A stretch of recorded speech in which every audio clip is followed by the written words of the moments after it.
അരുൺ ജെയ്റ്റ്ലിയുടെ മകൻ റോഹൻ ജെയ്റ്റ്ലി എക്സിൽ വന്ന് പറഞ്ഞു, ഇൻസ്റ്റാഗ്രാം പോലുള്ള എക്സിൽ വന്ന് പറഞ്ഞു, എൻ്റെ പിതാവ് മരിച്ചത് 1 വർഷം മുമ്പാണ്, താങ്കൾ പറയുന്നതിനേക്കാൾ 1 വർഷം മുമ്പാണെന്ന് പറഞ്ഞപ്പോൾ ഈ ഉടൻ തന്നെ കിരൺ റിജ്ജുവും അങ്ങനെയുള്ള ആളുകളെല്ലാം കൂടി വന്ന് ട്രോളി മറിച്ചു രാഹുൽ ഗാന്ധിയെ. ഉടൻ തന്നെ രാഹുൽ ഗാന്ധി കോൺഗ്രസ്സുകാരിൽ 1-2 പേർ പറഞ്ഞു, ആരും ഇത് ഏറ്റെടുത്തില്ല എന്നുള്ളതാണ് വേറെ തമാശ.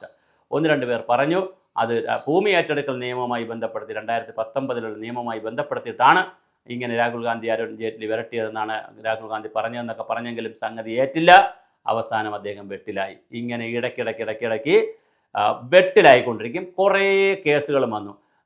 പിന്നെ ഇദ്ദേഹത്തെ നമ്മുടെ നരേന്ദ്രമോദിയെ കൊല്ലക്കാരനെന്നും കൊലപാതകയെന്നും നരാധമനെന്നും ഗുജറാത്ത് കലാപത്തിൻ്റെ സൂത്രധാരനെന്നൊക്കെ പറഞ്ഞ് കുറേ ബഹളം ഉണ്ടാക്കി. അത് കോടതിയിൽ നിന്ന് കൊട്ടുകിട്ടി, സുപ്രീം കോടതിയിൽ നിന്ന് കൊട്ടുകിട്ടി, ഹൈക്കോടതികളിൽ നിന്ന് കൊട്ടുകിട്ടി.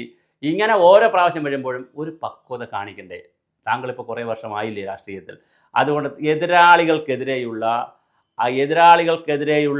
കേസുകൾ എടുത്തുകൊണ്ട് വരുമ്പോൾ, അല്ലെങ്കിൽ UJPക്കും സംഘപരിവാറിനെതിരെയുള്ള ആയുധങ്ങൾ താങ്കൾ കൊണ്ടുവരുമ്പോൾ മൂർച്ചയേറിയ ആയുധങ്ങൾ കൊണ്ടുവരണം. താങ്കളൊരു ആയുധമിട്ടാൽ അത് വലിയ തോതിൽ സമൂഹത്തിൽ വ്യാപരിക്കണം. ഇല്ലാതെ ഈ നനഞ്ഞ പടക്കങ്ങൾ, ചൈനീസ് പടക്കം വാങ്ങരുത് ദയവായി.